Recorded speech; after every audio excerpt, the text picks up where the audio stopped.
Hello प्यारे बच्चों। तो कैसे हो आप सब। बहुत बहुत स्वागत है आप सभी का आज की इस वीडियो में। और आज की ये एक स्पेशल और most demanded video class 9th का आपका मैथमेटिक्स यानी कि गणित का जो सब्जेक्ट है बच्चों, इसी के एनुअल जिसे आप फाइनल एग्जाम भी कह सकते हैं 2025-26 के, इसके लिए बहुत इंपॉर्टेंट वीडियो होने वाली है। क्योंकि जैसा कि आप सभी बच्चों को पता है कि कल कल यानी कि 16 फरवरी 2026 को, कल आपका चाहे मॉर्निंग शिफ्ट के बच्चे हो आप या फिर इवनिंग शिफ्ट के, आपका कल मैथ का जो फाइनल एग्जाम है, एनुअल एग्जाम, वार्षिक पेपर, ये होने वाला है। ठीक है। तो कल के पेपर के लिए बच्चों हम लोग अपना एक मोस्ट इंपॉर्टेंट डीओई की तरफ से जो ऑफिशियल सैंपल पेपर दिया गया था, हम लोग उसी का सॉल्यूशन कर रहे थे, डिस्कस कर रहे थे। ठीक है। तो ये वीडियो इसी के पार्ट 2 की रहने वाली है। और ये जो सैंपल पेपर है ना बच्चों, पिछले साल का प्रीवियस ईयर का पेपर है 2024-25 का। ठीक है। 25-26 का तो हम लाइव ले ही रहे हैं आपके लिए, है ना। आपकी डिमांड थी 24-25 की, तो इस वीडियो में हम लोग 24-25 के पार्ट 2 को देखेंगे। और जो पार्ट 2 की वीडियो है ना बच्चों, इसके अंदर हम देखेंगे अपना खंड नंबर खा, ठीक है, जो हमारे 2 नंबर के क्वेश्चन है 21 से 25।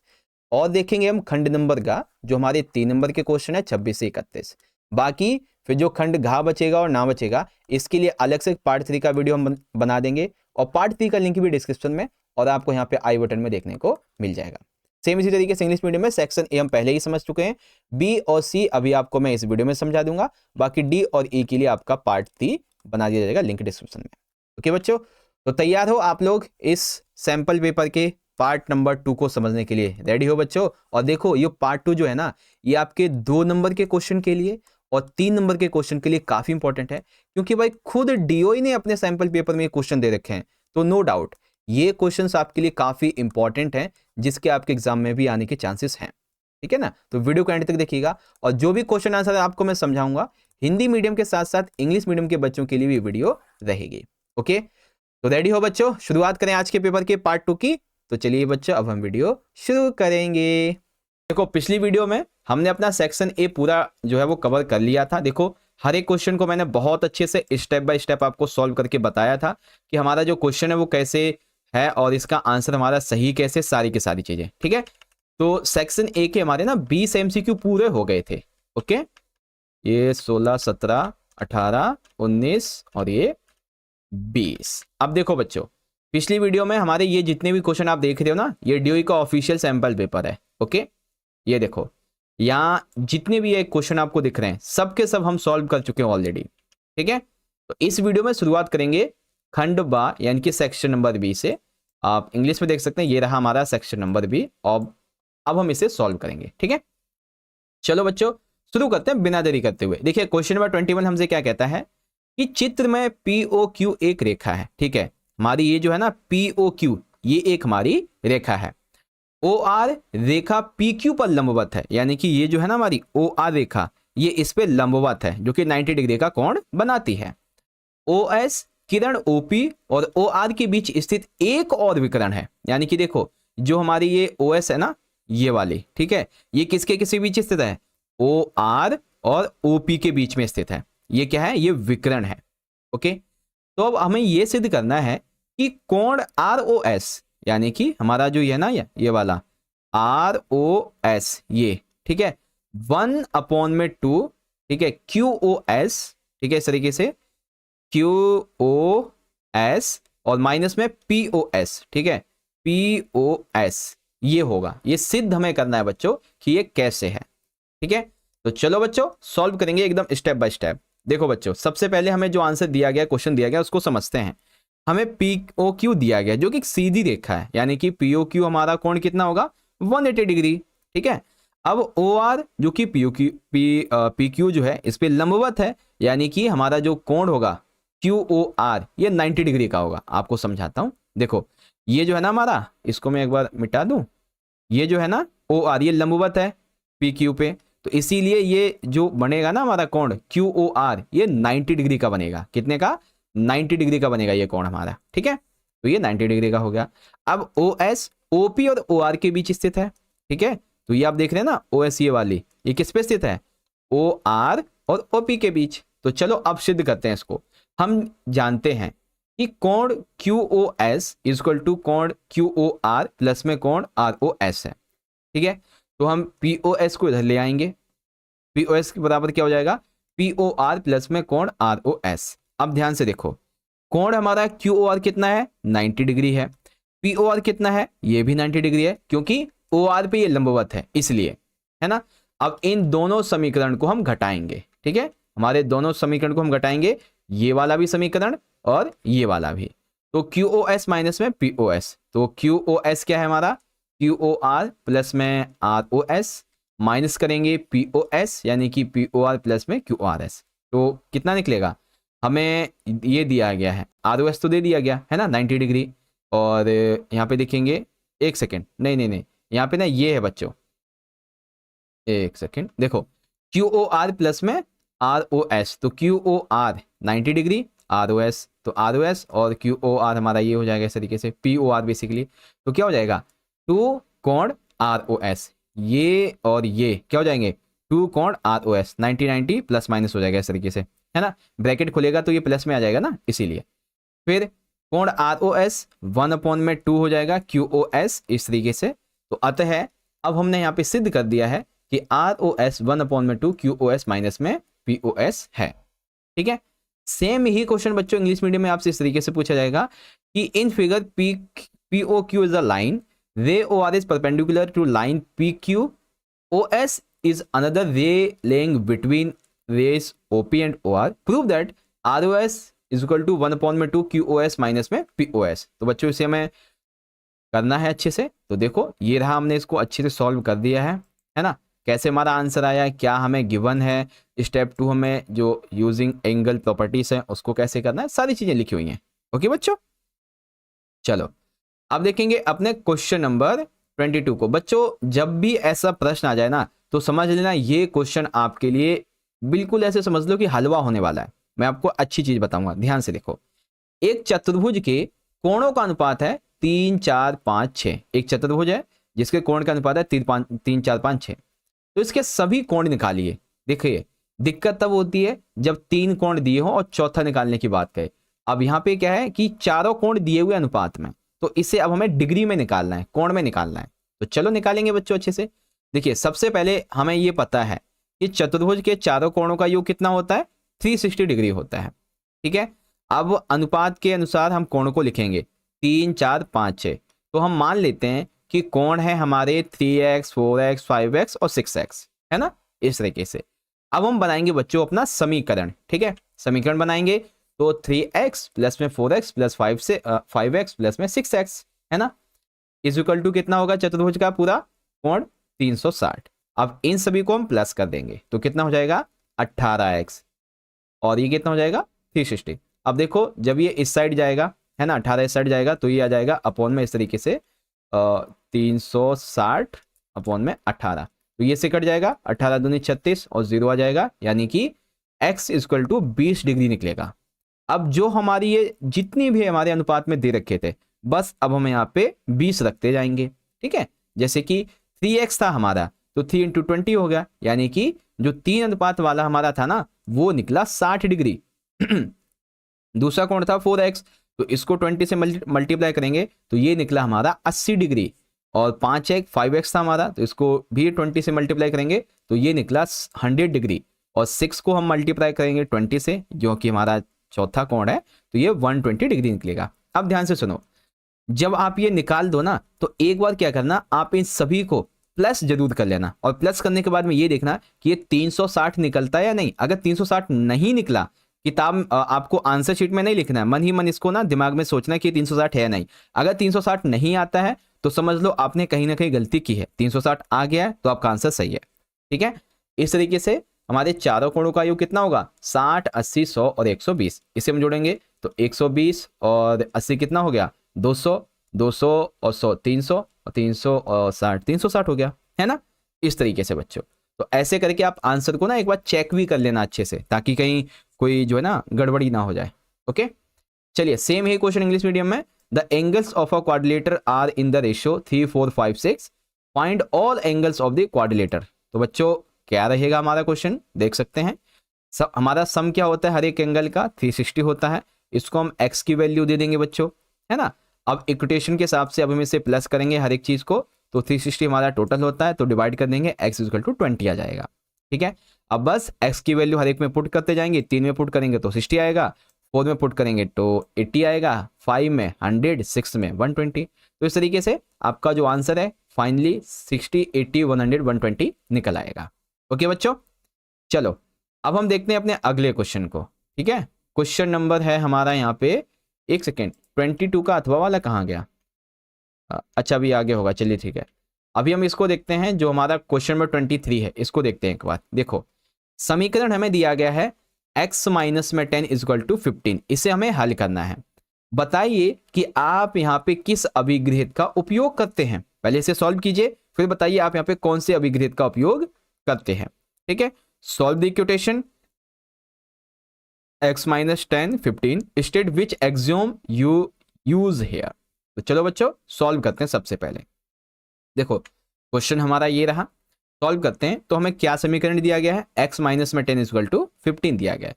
अब दोनों तरफ हमें 10 जोड़ना पड़ेगा, है ना। तो x माइनस में 10 प्लस में 10 और इधर 15 प्लस में 10, इस तरीके से। तो समीकरण सरल हो जाएगा, x इक्वल टू हमारा 25 आ जाएगा, है ना। क्या आ जाएगा, x इक्वल टू 25। या फिर आप ये भी कर सकते हो कि जो ये हमारा है ना x, इसको आप ऐसे लिख के 15 प्लस इसको इधर ले आएंगे तो ये वैसे भी प्लस में आ ही जाएगा, है ना। तो ये हो जाएगा आपका x इक्वल टू 25, ऐसे भी आप कर सकते हो। ठीक है, चलो तो अब ये उत्तर कितना आ गया, x इक्वल टू हमारा 25 आ गया है। यहां पर प्रयोग किया गया अभिगृहित है समानता का अभिगृहित। कौन सा बच्चों, समानता का अभिगृहित। यदि हम किसी संख्या के दोनों तरफ समान संख्या जोड़ते हैं तो समीकरण की समानता बनी रहती है। जैसे हमने यहाँ पे 10 10 जोड़ा, है ना, 10 10 जोड़ा, जो कि संख्या इसी की है, तो इससे क्या हुआ, समीकरण की समानता बनी रहती है ना। ये तो खैर मैंने आंसर निकालना आपको बता दिया कि कैसे इसको सॉल्व करना है, लेकिन आपको लिखना इस तरीके से, क्योंकि यहाँ पे आपको बताना ना कि कौन सा आपने अभिगृहित उपयोग किया है बच्चों, है ना। तो समानता का जो है ना वो आपने यहाँ पे किया है। ये हो गया आपका इस तरीके से। सेम ही इंग्लिश मीडियम में आप देख लेंगे, सॉल्व द इक्वेशन एंड कौन सा एक्सियम आपने उपयोग किया है, तो एक्सियम ऑफ इक्वालिटी ये हमने उपयोग किया है। 10 मार्क्स हमने इधर उधर जोड़ दिए इस तरीके से।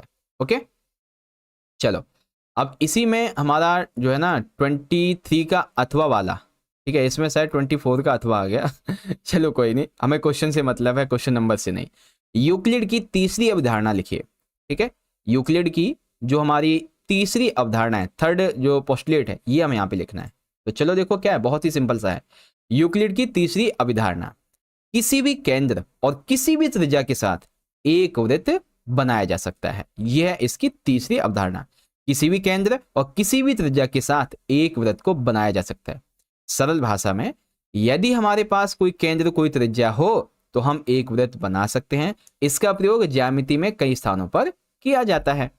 ठीक है, सेम इसी क्वेश्चन का आंसर इंग्लिश मीडियम में आप यहां से देखेंगे। ठीक है, Euclid's third postulate, a circle can be drawn with any centre and any radius. ठीक है, in simple way, if we have a center and a radius we can always draw a circle.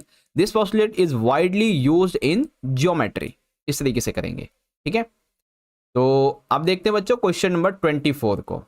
ठीक है, अब देखिए 24 में क्या है, 10 लड़कों की ऊंचाई सेंटीमीटर में इस प्रकार है। ठीक है, 10 लड़के हैं टोटल जिनकी ऊंचाई ये दी गई है।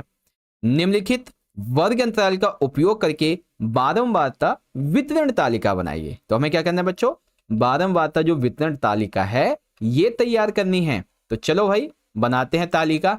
देखो सबसे पहले हमें ना क्या आंकड़े दिए गए हैं, ये आंकड़े दिए गए हैं, और हमें जो है ऊंचाई कितनी सेंटीमीटर में लेनी है, इस तरीके से 100 से 120, 120 से 40, 40 से 60, यानी कि 20-20 का अंतर लेना है 200 तक। तो चलिए सेम वही करेंगे।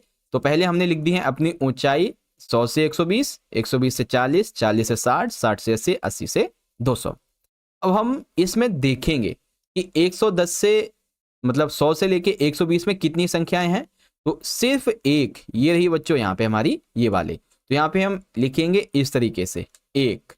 ठीक है, फिर यहाँ पे बच्चों 120 से 140, इसमें देखेंगे 129 1, 135 2, 139 3 और 140 तक में और कितनी है। ठीक है, ओके, तो यहाँ पे ना 3 है हमारी, कितनी है 3 है, तो यहाँ पे 4 नहीं, यहाँ पे आएगा 3, कितना आएगा 3 आएगा। अब 140 से 160 के बीच में देखिए बच्चों, 140 से 160 के बीच में एक तो है हमारा 145 और नहीं है इसमें, ठीक है, तो ये भी हमारा यहाँ पे गलत है, यहाँ पे आएगा हमारा 1 इस तरीके से। फिर हो जाएगा बच्चों यहाँ पे देखेंगे तो ये रहेगा 160 से 180 के बीच में कितने हैं, देखेंगे 160 से 80 तो 163 तो ये हो गया, ठीक है, और एक 170 हो गया, एक 175 हो गया, यानी कि 3 है ये, ठीक है, ये हमारे 3 हैं। ओके, आंसर टाइपिंग में मिस्टेक हो जाती है कभी कभी। 180 से 200 के बीच में सिर्फ और सिर्फ एक है, तो हमारा ये यहाँ पे 1 हो जाएगा इस तरीके से, ठीक है। सबसे अधिक ऊंचाई 188 सेंटीमीटर की है। सबसे अधिक जो लड़कियां हैं वो किस श्रेणी में है बच्चों, वो 2 श्रेणियों में है। कौन कौन सी, 160 और 140 वाली में, 120 140, 160 180 वाली में, है ना, क्योंकि अभी अभी हमने देखा ना कि इसमें 3 है, इसमें भी 3 है, तो सबसे ज्यादा इन्हीं में है। अच्छा हाँ, एक सेकेंड, 158 सर जी आपने काउंट ही नहीं किया, वही तो मैं कहूँ ये संख्या कैसी छूट गई हमारी, तो ये ना इसके अंदर आ जाएगा, ठीक है, ये 2 हो जाएंगी आपकी। ओके, ये आपकी 2 हो जाएंगी बच्चों, ठीक है। सो समझ में आ गया। अब सेम इसी को हम यहाँ पे इंग्लिश मीडियम में बनाएंगे बच्चों, ये रही आपकी, ठीक है। अब बस यहाँ पे मिस्टेक क्या है, मिस्टेक सिर्फ इतनी सी है, जो डेटा यहाँ पे दिया गया और जो यहाँ पे दिया गया थोड़ा सा इसमें मिस्टेक है, ठीक है। 100 से 120 में आप देखेंगे तो सिर्फ और सिर्फ एक संख्या 115, इसीलिए यहाँ पे 1 आएगा। 120 से 140 के बीच में देखेंगे 29 35 39 है, यानी कि यहाँ पे 3 आएगा, ठीक है। 140 से 60 के बीच में देखेंगे तो 158 और 145 है, यानी कि यहाँ पे 2 आएगा। और 160 से 180 के बीच में देखेंगे तो 1 2 3, यहाँ पे 3 है, ठीक है। और 180 से इसके बीच में तो सिर्फ 188, यानी कि 1 है। अब इसमें जो मोस्ट ऑफ द गर्ल्स है ना, वो बेसिकली 2 में है, 120 140 और 160 और 180, इसमें इन दोनों में है बच्चों, ठीक है। इस तरीके से आप इसको करेंगे। चलिए बच्चों, अब हम देखते हैं 2 नंबर का हमारा आखिरी क्वेश्चन। सिद्ध कीजिए कि यदि सर्वांग समवृत्तों की जीवाएं अपने केंद्रों पर समान कोण बनाती हैं तो जीवाएं बराबर होती हैं। यानी कि हमें क्या सिद्ध करना है बच्चों, यदि सर्वांगसम जो वृत्तों की जीवाएं हैं वे अपने केंद्रों पर समान कोण बनाती हैं तो जीवाएं बराबर होती हैं। कैसे होती हैं ये हमें एक्सप्लेन करना है बच्चों। चलो एक्सप्लेन करते हैं। देखो, हम ये मान लेते हैं कि 2 वृत्त हैं जिसमें 2 जीवाएं हैं, ए बी और सी डी। 2 वृत्त हैं और दोनों वृत्तों की जीवाओं का क्या नाम है, ए बी और सी डी है। यह अपने केंद्र ओ और पी पर समकोण बनाती हैं, ठीक है। इनका जो सेंटर है ना, क्या नाम है, ओ और पी। ए बी के लिए ओ मान लेते हैं सेंटर और सी डी के लिए पी सेंटर मान लेते हैं। वृत्त सर्वांग सम है, इसलिए दोनों वृत्तों की त्रिज्या समान होगी, चाहे ए बी की हो चाहे सी डी की, दोनों की त्रिज्या समान होगी। केंद्र पे बने हुए कोण जो है ना, ये ओपी और पी मतलब ओ पे और पी पे जो कोण बनेंगे वो भी समान होंगे। फिर करेंगे त्रिभुजों की तुलना, ठीक है, ओ ए और पी सी डी में, ठीक है। तो ओ ए जो है बच्चों ये इजकल टू पी सी त्रिज्या समान है, O B equal to P D त्रिज्या समान है, इसीलिए कोण ए ओ बी और सी पी डी ये दिया गया है ना। तो यहाँ पे कौन सा उपयोग होगा बच्चों, हमारा नियम सर्वांग समता वाला, S A S, side angle side का। त्रिभुज ए और त्रिभुज ओ ए बी और पी सी डी ये इक्वल होंगे, अतः सिद्ध हुआ कि A B is equal to C D है, ठीक है। तो इस तरीके से आपका ये हो जाएगा कि यदि 2 समरूप वृत्तों की जीवाएं अपने केंद्रों पर समान कोण बनाती हैं तो जीवाएं बराबर होती हैं, ठीक है। सेम इसी का इंग्लिश मीडियम में देख लेंगे। Prove that if thords congruent circles subtend equal angles that their centers then the thords are equal। तो बच्चों कैसे करेंगे इसका आंसर, ये रहा बच्चों, हम इसको इस तरीके से प्रूव कर देंगे, पढ़ लीजिएगा आप इजीली। ओके बच्चों, चलो अगला क्वेश्चन डिस्कस करते हैं। अब है हमारा यहाँ पे अगला खंड, ठीक है, खंड नंबर, इसे हम तीसरा बोलेंगे या सेक्शन सी कह सकते हैं। 3-3 नंबर के इसमें हमारे 6 क्वेश्चन होने वाले हैं और देखते हैं कि हम कितने अभी सॉल्व करते हैं, क्योंकि हम सारे क्वेश्चन तो सॉल्व कर नहीं पाएंगे, टाइम बहुत हो जाएगा, है ना। तो देखो 26 में क्या कहा गया, सबसे पहले हर का परिमीकरण कीजिए। बच्चों हर का परिमीकरण करना एग्जाम में जरूर ही पूछा जाएगा, ठीक है, और 3 नंबर का बहुत ही इंपॉर्टेंट क्वेश्चन है। तो इस वीडियो में आपको अच्छे से समझा दूंगा कि हर का जो परिमीकरण है, यानी कि जो डायनोमीटर का रेशनलाइज है, ठीक है, रेशनलाइज द डायनोमीटर, ये कैसे करना होता है वो भी अभी आपको समझा दूंगा, ठीक है। सेक्शन से शुरू हो चुका है। चलिए देखो, हर यानी कि डायनोमीटर का परिमेयकरण करना है, रैशनलाइज करना है इसको। तो देखिए सबसे पहले हर को परिमेय यानी कि रैशनलाइज बनाने के लिए हम इसे संयुग्म से गुणा और भाग करेंगे, ठीक है, जो हमें दिया गया है। ओके, तो हर का संयुग्म क्या है? हर का संयुग्म क्या होगा बच्चों?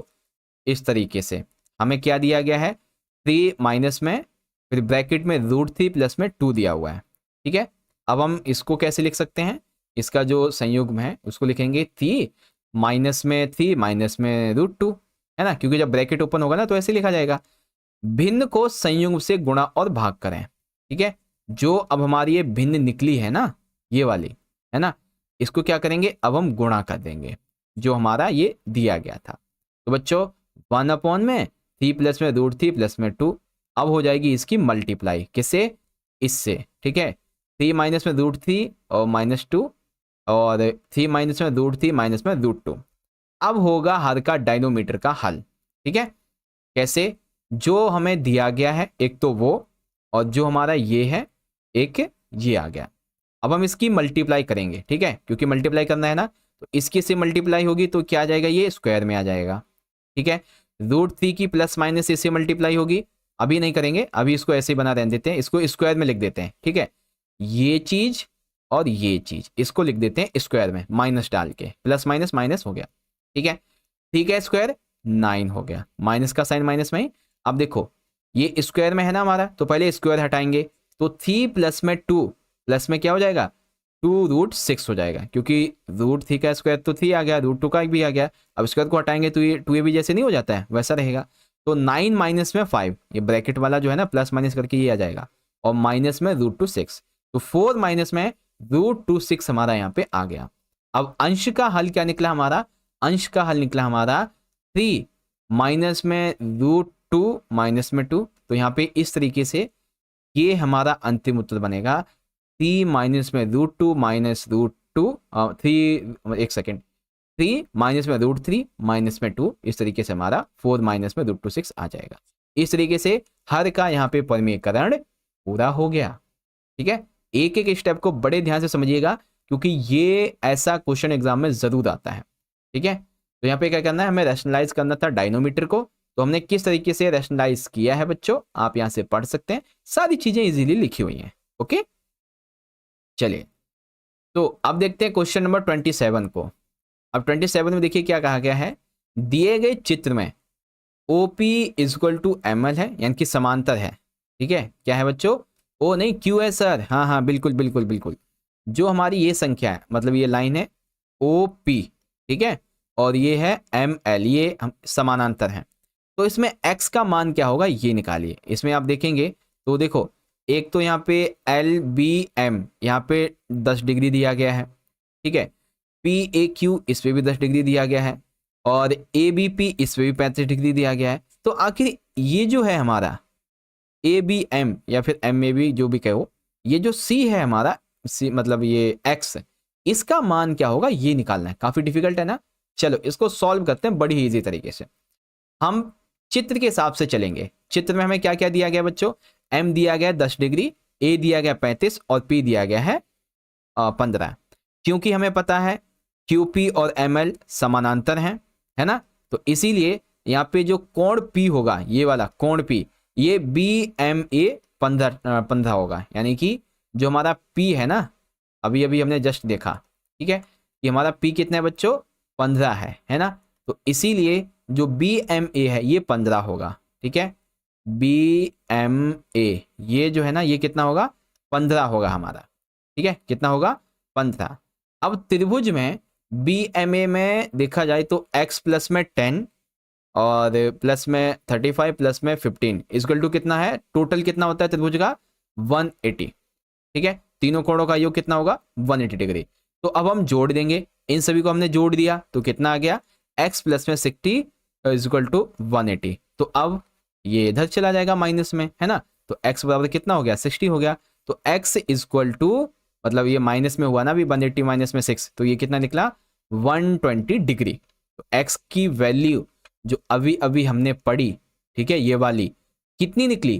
टोटल निकली 126 डिग्री, ठीक है। अब इसको देखो, क्योंकि QP समानांतर है ML के, इसलिए समानांतर रेखाओं के कारण अंतरांतर कोण बराबर होते हैं। त्रिभुज के तीनों कोणों का योग हमेशा 180 होता है। इसी नियम का उपयोग करके x का मान हमने ज्ञात किया है। ठीक है, सेम ही इंग्लिश मीडियम में आपका जो क्वेश्चन है इस कुछ इस तरीके से रहेगा। इन दी गिवन फिगर OPU मतलब QP समानांतर है ML के, find the value of x। तो x की वैल्यू हमें यहाँ पे फाइंड करनी है। कैसे करेंगे बच्चों, इजीली आप देख सकते हैं, स्टेप बाय स्टेप सारी चीज लिख रखी है, एंगल MAP किस तरीके से, और भी सारी चीजें। ओके, एंडिंग में आंसर आपका 120 डिग्री ही निकलेगा। ओहो, एक चीज मिस्टेक हो गई सर, आपने 126 बता दिया यहाँ पे। हाँ, ये हो गई मिस्टेक। ये जो है ना x, ये आपका 120 निकलेगा। ठीक है, कितना, 120 डिग्री, 6 नहीं 120 डिग्री होगा। Okay, 120 degree. ओके, तो हो जाता है। चलिए आगे देखेंगे अब अपने अगले क्वेश्चन को। अब इसी में ना हमारा जो दूसरा वाला है ना, अथवा वाला, इसको सॉल्व करते हैं बच्चों। इसमें क्या कहा गया है, सिद्ध कीजिए कि रैखिक युग्म के कोणों के समद्विभाजक समकोण बनाते हैं। ध्यान से सुनिएगा, सिद्ध कीजिए रैखिक युग्म के कोणों के समद्विभाजक कोण समकोण बनते हैं। ठीक है, तो कैसे बनते हैं भाई रैखिक युग्म के कोणों के समद्विभाजक समकोण, चलो समझते अच्छे तरीके से। देखो बच्चों, बहुत ही आसान भाषा में समझाऊंगा। रैखिक युग्म के कोणों का गुणधर्म क्या होता है, यदि दो कोण रैखिक युग्म यानी कि लीनियर पेयर हो तो उनका कुल योग 180 डिग्री होगा। ठीक है, कोण 1 प्लस में कोण 2 कितना होगा, 180 डिग्री। समद्विभाजक का मतलब है किसी कोण का समद्विभाजक उसके दो बराबर भागों में बांट देता है। ठीक है, अब दोनों कोणों के समद्विभाजक लें, जैसे कि कोण 1 का आधा हो जाएगा, कोण 2 का आधा हो जाएगा। अब इन दोनों कोणों को, इन दोनों समद्विभाजकों का योगफल क्या होगा, कोण 1/2, कोण 2/2, तो 180 में 2 हो जाएगा यानी कि 90 डिग्री। क्योंकि इन दोनों समद्विभाजकों का कुल योग 90 डिग्री आया है, इसीलिए ये दोनों समकोण बनाते हैं बच्चों। ठीक है, तो देखो आंसर हमें पता है, लेकिन हमें लिखना कैसे है ये हमारे ऊपर डिपेंड करता है। ओके, तो ऐसा क्वेश्चन भी आ जाए कि आपको सिद्ध करना होता है। ओके बच्चों, चलो अब देखते हैं क्वेश्चन नंबर हमारा 28। इसमें पूछा गया है, एक समद्विबाहु त्रिभुज का परिमाप 30 सेंटीमीटर है और प्रत्येक समान भुजा 12 सेंटीमीटर है। त्रिभुज का क्षेत्रफल ज्ञात कीजिए। ध्यान से सुनिए, एक सेकंड सर जी, आपने 27 का अथवा इंग्लिश में तो दिखाया ही नहीं, कोई बात नहीं, अब देख लीजिए। Prove that the bisectors of the angles of a linear pair from a right angle. तो कैसे होता है बच्चों, इसके बारे में आप इजीली सारी चीजें पढ़ सकते हो यहाँ पे। ओके बच्चों, क्वेश्चन नंबर 28 आप यहाँ पे देख सकते हैं। अच्छा 28 तो सॉल्व करना है तो देखो बच्चों 28 कैसे सॉल्व करेंगे। एक समद्विबाहु त्रिभुज का परिमाप है 30 सेंटीमीटर। ध्यान से सुनिए, एक है हमारा समद्विबाहु त्रिभुज, परिमाप है 30 सेंटीमीटर और इसकी प्रत्येक समान भुजा है 12 सेंटीमीटर की, यानी कि सारी भुजाएं इसकी कितनी है समद्विबाहु त्रिभुज की, 12 सेंटीमीटर की। तो अब निकालिए इसका त्रिभुजफल, ओ क्षेत्रफल। अब निकालिए इसका, इस त्रिभुज का क्षेत्रफल। चलो निकालते हैं त्रिभुज का क्षेत्रफल। क्वेश्चन नंबर 28, तो उत्तर लिखेंगे सबसे पहले। समद्विबाहु त्रिभुज का हमारा परिमाप कितना है, 30 सेंटीमीटर है, तो यानी कि P = 30 सेंटीमीटर। दो समान भुजाएं हमें दी गई हैं, A दी गई है 12 सेंटीमीटर, B दी गई है 12 सेंटीमीटर, है ना। इसमें समान भुजाएं हैं ना, इस तरीके से। तृतीय भुजा निकालेंगे कैसे, तो तृतीय भुजा निकालने के लिए क्या होगा, परिमाप में से भुजाएं माइनस कर देंगे। तो परिमाप है 30, 12 माइनस में 12 यानी कि 6 हो गया। अब यूज करेंगे त्रिभुज के क्षेत्रफल के लिए यहां पे हम हीरोन का सूत्र। ठीक है, तो अब हम क्या उपयोग करेंगे बच्चों, हीरोन का सूत्र अब यहां पे निकालेंगे त्रिभुज के क्षेत्रफल के लिए। ठीक है, तो ए यानी कि एरिया इक्वल टू हमारा रूट में आएगा ये। ठीक है, परिमाप, परिमाप माइनस में भुजा ए, भुजा बी, भुजा सी। ठीक है, तो पहले एस जो हमें दिया गया उसका अर्ध परिमाप निकालेंगे, है ना। तो परिमाप 30 है हमारा, इसको काट देंगे, इससे कितना आएगा 15 सेंटीमीटर आ जाएगा। तो अब हम पुट करेंगे अपना मान इस फॉर्मूला में। ठीक है, तो देखो बच्चों, पैरामीटर, ठीक है, और पैरामीटर माइनस में भुजा ए, पैरामीटर माइनस में भुजा बी, पैरामीटर माइनस में भुजा हमारी सी। तो 15 × 3 × 3 × 9 हो गया। अभी इसको जब हम मल्टीप्लाई करेंगे तो ये आएगा 1215, और 1215 को अगर हम स्क्वायर में बदलेंगे तो ये आएगा आपका 34.8 86 सेंटीमीटर का स्क्वायर। अगर आप एग्जाम में ना रूट तक भी छोड़ के आ जाओगे, ठीक है, रूट तक भी, तो मोस्ट ऑफ द चांसेस हैं कि एग्जामिनर आपको पूरे नंबर दे देगा, ठीक है। लेकिन याद रखना, अगर आप उस रूट का स्क्वायर निकाल सकते हो, ठीक है, उस रूट का स्क्वायर निकाल सकते हो तो आप निकाल देना, लेकिन तभी जब आपको लगे ये बिल्कुल सही हो, नहीं तो फिर कट जाएगा आधा नंबर, है ना। अगर आप निकाल सको तो निकाल देना, नहीं तो यहीं तक छोड़ देना और लिख देना अंतिम उत्तर इस तरीके से, ठीक है बच्चों। तो इस तरीके से आपका ये हो जाएगा 34.86 वर्ग सेंटीमीटर, ठीक है। तो इसका जो त्रिभुज का क्षेत्रफल कितना निकलेगा, इस तरीके से। सेम इसी क्वेश्चन का इंग्लिश वर्जन देखेंगे, तो ये रहा आपका इंग्लिश में क्वेश्चन, ठीक है। मैं आपको क्वेश्चन आंसर एक साथ दिखाता हूँ, ये रहा, देखो बच्चों, ठीक है।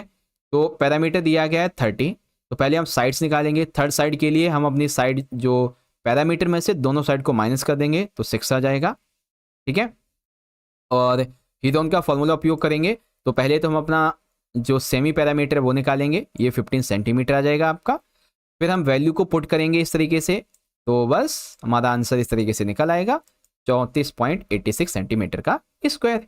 ओके बच्चों, चलिए ये वाला क्वेश्चन भी आपका कंप्लीट हो गया यहाँ पे। अब देखते हैं क्वेश्चन नंबर है हमारा यहाँ पे 29, ठीक है। क्वेश्चन नंबर है 29, बड़े ध्यान से देखिएगा। ये क्वेश्चन ऐसे समझो कि आपके ना फ्री के 3 नंबर हैं भाई, मैं लिटरली आपको कह रहा हूं ये फ्री के 3 नंबर हैं आपके। अभी आपको मैं समझाऊंगा कैसे हैं, ठीक है। देखो 29 में क्या है, 100 कुल नामों उपनामों को एक स्थानीय टेलीफोन निर्देशिका से यादृच्छिक रूप से उठाया गया और कुल नामों में अंग्रेजी वर्णमाला के अक्षरों की संख्या का आवृत्ति वितरण इस प्रकार दिया गया है। वर्णमाला के अक्षर यहाँ पे हैं और कुल नामों की संख्या यहाँ पे है, ठीक है। उपरोक्त आंकड़ों को दर्शाने के लिए एक आयत चित्र आपको बनाना है। क्या बनाना है, आयत चित्र। तो बच्चों देखो, आयत चित्र को बनाने के लिए कुछ चीजें आपको मैं बता देता हूं। ओके, तो चलो बच्चों अब हम इस क्वेश्चन को बड़े ध्यान से समझते हैं, ठीक है। देखिए यहाँ पे हमें क्या क्या दिया गया है, एक तो हमें ना कुछ वर्णमाला के अक्षर दिए गए हैं, अक्षरों की संख्या है, और कुछ कुल नामों की संख्या है। तो हम क्या करेंगे, हम ना जो वर्णमाला के अक्षर हैं, यहाँ पे आप टेबल में देखेंगे ना, ये जो वर्णमाला के अक्षर हैं इसको लेंगे एक्स अक्ष पे, और कुल नाम जो है जिसमें नंबर ज्यादा है उसको लेंगे वाई अक्ष पे, ठीक है। तो सेम वही चीज है, वाई अक्ष पे हमने ले लिए कुल नाम, यहाँ पे देखेंगे ये हमारे कुल नाम हो गए, ठीक है, और एक्स अक्ष पे हमारी वर्णमाला हो गई। अब देखिए हमारे पहले क्या कहा गया है, पहले में है कि 1 से लेके 4, ठीक है, 1 से लेके 4 तक के वर्णमाला के अक्षरों में 6 कुल नाम है। कितने बच्चों, 6 कुल नाम 1 से लेके 4 में। तो देखो 1 से लेके 4 यानी कि यहां तक, और कितने बताए हैं इसने, 6 बताए हैं। तो यहां से लेके आपका ये हाफ में यहाँ पे चला जाएगा इस तरीके से यहाँ पे, ठीक है। कितना हो जाएगा ये हो जाएगा आपका 4 और 6, है ना, 4 6 हो जाएगा इस तरीके से। 4 ये हो जाएगा हमारा एक्स अक्ष का और 6 हो जाएगा वाई अक्ष का, है ना, इस तरीके से। फिर यहाँ पे देखेंगे बच्चों हमारा अगला वाला क्या कहता है, 4 से लेके 6 के बीच में, 4 से 6 के वर्णमाला के बीच में कितने हैं, 30 है हमारे 4 से 6 के बीच में। तो देखो 4 से 6 के बीच में यहां से जाएंगे, कितने जाएंगे, 20, इस तरीके से जाएंगे यहां तक, और ये ऐसे करके यहां तक, है ना। कितने बच्चों, ये है हमारे 6 के बीच में कितने, टोटल 20 है ये, है ना। सेम इसी तरीके से, ठीक है, 20 नहीं सर जी 30 है, चलो इसको 30 तक लेके चलते हैं। 28 के बाद में ये रहा आपका यहाँ पे 30, ठीक है, इस तरीके से आपका ये 20 हट जाएगा, ये कितना होगा, या 30 हो गया अब ये। और इसी तरीके से अगला देखेंगे, 6 से 8 के बीच में है 44, ठीक है, 6 से 8 के बीच में ये देखो ये रहे ना, 6 से 8 के बीच में कितने हैं, 44, सबसे हाईएस्ट यही है, तो ये चला गया आपका यहाँ पे, ठीक है, सबसे हाईएस्ट आपका ये 44 हो गया। फिर अगला है बच्चों 8 से 12 के बीच में है कितने, 16, ध्यान से देखिए 8 से 12 के बीच में, तो यहां से जाएंगे 16 तक, ये गए और ये आ गए, ठीक है। कितना है बच्चों, 8 से 12 के बीच में ये 16। फिर यहाँ पे आप देखेंगे आगे की तरफ, तो अगले वाले में है 12 से 20 के बीच में है 4, 12 से 20 के बीच में यहाँ पे देखेंगे ये रहे, और सिर्फ है 4, तो ये यहाँ से मिल जाएगा ऐसे करके 4, ठीक है। तो कुछ इस तरीके का आपका ये रहने वाला है, इधर कुल नाम हो गए, इधर वर्णमालाएं हो गई, इस तरीके से, ठीक है। तो बच्चों ऑलरेडी यहाँ पे मैं देख रहा हूँ कि हमारे 30 मिनट से भी ज़्यादा हो चुके हैं, तो बाकी के आपके जो क्वेश्चन बच जाते हैं, ठीक है, क्वेश्चन 30, 31, ठीक है, फिर आपका 32 है, और इधर 33 है, 35 है, और 30 ये भी है अभी, और साथ ही साथ आपका ये भी बच गया है। तो इन सभी क्वेश्चन को मोस्ट प्रोबेबली है कि आपके लिए ना मैं लाइव सेशन ले लूंगा, ठीक है, और लाइव सेशन में आपको ये सारे क्वेश्चन सॉल्व करवाऊंगा ताकि आपकी तैयारी बहुत अच्छी हो जाए, ठीक है बच्चों। ओके, तो इस तरह से प्यारे बच्चों आप सभी ने मेरे साथ मिलकर आज की इस वीडियो के अंदर क्लास 9th के अपने मैथमेटिक्स यानी कि गणित के फाइनल के एग्जाम के लिए जो एक इंपॉर्टेंट PYQ सैंपल पेपर है 2024-25 के सेशन का, इसके पार्ट 2 को यहाँ पे समझ लिया। अब जो हमारा पेपर का बाकी का पार्ट बच गया है, ठीक है, कुछ गा के 1-2 क्वेश्चन बच गए हैं और खंड, घा और ना, इन सभी के लिए हम लोग पार्ट 3 में आपको सब कुछ समझा देंगे। वीडियो का लिंक पार्ट 3 का डिस्क्रिप्शन में मिल जाएगा। और साथ ही साथ बच्चों हम आपको जो भी पेपर करवा रहे हैं ना, जो भी आपको हम सैंपल पेपर करवा रहे हैं, ठीक है, जो भी आपको PYQ करवा रहे हैं, तो हर एक पेपर की जो वीडियो है वो आपको यहाँ पे आई बटन में एक प्लेलिस्ट के अंदर मिल जाएगी। तो कोई वीडियो मिस हो जाए या कोई लाइव सेशन आप अटेंड ना कर पाए, ठीक है, तो सब कुछ आपको यहाँ पे आई बटन के अंदर उस प्लेलिस्ट में मिल जाएगा, तो जाके जरूर से देख लीजिएगा। ओके, अब आपको वीडियो अच्छी लगी है ना बच्चों, तो आप इस वीडियो को जरूर से लाइक कीजिएगा, ठीक है, आप लाइक करेंगे तो हमारा और मोटिवेशन बढ़ेगा ऐसे ही आपके लिए मेहनत करते रहने को। तो लाइक जरूर करें, अपने सभी दोस्तों में इस वीडियो को ज़्यादा से ज़्यादा शेयर कीजिएगा ताकि वो भी ज्वाइन हो सके और इससे अपने एग्जाम की तैयारी कर सकें। बाकी मिलते हैं बच्चों आपसे अगली वीडियो में पार्ट नंबर 2 के साथ, तब तक मतलब 3 के साथ।